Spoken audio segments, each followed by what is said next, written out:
साल था 1971 जब भारत और पाकिस्तान के बीच युद्ध हुआ और 93,000 पाकिस्तानी सैनिकों ने भारतीय सैनिकों के सामने आत्मसमर्पण कर दिया। यह इतिहास का दूसरा सबसे बड़ा सैन्य समर्पण था।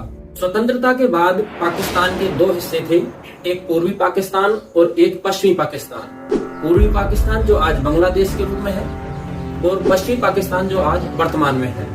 पाकिस्तान की सरकार और सेना पूर्वी पाकिस्तान में रहने वाले अपने ही देश के लोगों पर जुल्म कर रही थी।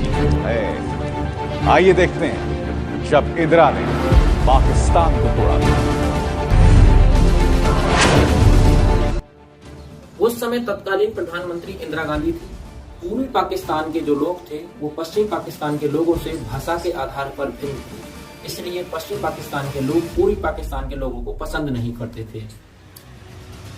इस कारण से उनमें एक विद्रोह शुरू हो गया और उस विद्रोह इतना बढ़ गया कि वहां के लोग विस्थापित होकर हिंदुस्तान आने लगे। इस बात को देख करके उस समय तत्कालीन जनरल पाकिस्तान के याह्या खान ने जनरल टिक्का को वहां इस मामले को दबाने के लिए पूर्वी पाकिस्तान भेज दिया था। पूर्वी पाकिस्तान में अधिक दबाव के कारण स्थिति और बिगड़ गई। जब स्थिति और बिगड़ गई तो वहां भीषण नरसंहार हुआ। तो पूर्वी पाकिस्तान के लोग उसको छोड़ करके पूर्वी पाकिस्तान को हिंदुस्तान आने लगे। पूर्वी पाकिस्तान में जो हालात हैं वो अब बर्दाश्त से बाहर होते जा रहे हैं। इंदिरा गांधी जी ने जब ये देखा कि वहाँ के लोगों पर अत्याचार हो रहा है तो उन्होंने उसकी आवाज यूएनओ में उठाई, लेकिन वहाँ से कोई सहायता नहीं मिली।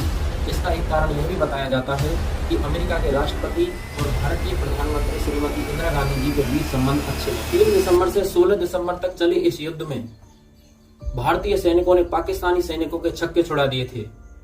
तारीख थी 16 दिसंबर जब भारतीय सैनिकों ने पाकिस्तानी सैनिकों को घेर लिया था। उस समय पाकिस्तान के जनरल मियां जी के द्वारा 93,000 सैनिकों के साथ भारतीय सैनिकों के सामने आत्मसमर्पण कर दिया था। यह इतिहास का दूसरा सबसे बड़ा सैन्य आत्मसमर्पण था जो द्वितीय विश्व युद्ध के बाद हुआ। इस आत्मसमर्पण को देख करके पाकिस्तान बौखला गया और पाकिस्तान ने अमेरिका से मदद मांगी तो अमेरिका ने अपना 7वां बेड़ा जो कि जापान के करीब तैनात था बंगाल की खाड़ी में रवाना कर दिया। इसका एक कारण यह भी माना जाता है कि उस समय तत्कालीन अमेरिकी राष्ट्रपति निक्सन और इंदिरा गांधी के संबंध अच्छे नहीं।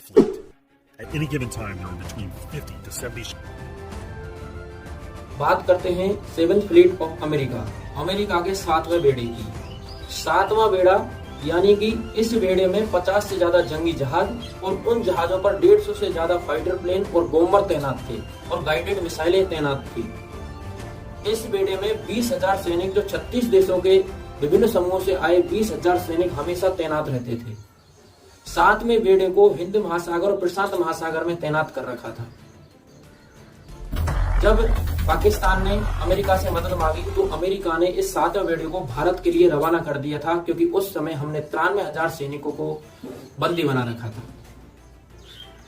जब अमेरिका का 7वां बेड़ा भारतीय सीमा की ओर आ रहा था, इसमें एक बात और है कि अमेरिका के 7वें बेड़े को यानी इसको अंतर्राष्ट्रीय संगठन से यह मंजूरी मिली हुई थी कि किसी भी देश की आर्थिक सुरक्षा में घुसपैठ कर सकता था, यानी कि उसकी सीमा में एंट्री कर सकता था। इसको किसी की इजाजत लेने की जरूरत नहीं थी।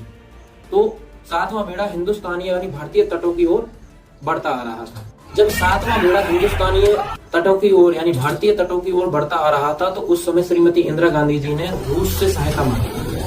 तो रूस के जो तत्कालीन राष्ट्रपति थे लियोनिड ब्रेजनेव, उन्होंने हमारी सहायता के लिए यानी भारतीय सैनिकों की सहायता के लिए 11वें बेड़े को रवाना कर दिया। इंदिरा ने 9 अगस्त 1971 को सोवियत संघ के साथ एक ऐसा समझौता किया जिसके तहत दोनों देशों ने एक दूसरे की सुरक्षा का भरोसा दिया।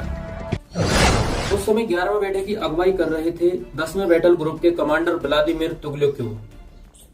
तो जब कमांडर ने यह आदेश दिया, रूसी कमांडर ने आदेश दिया कि अमेरिका अपनी सेना को वापस बुलाए वरना इसका अंजाम अच्छा नहीं होगा।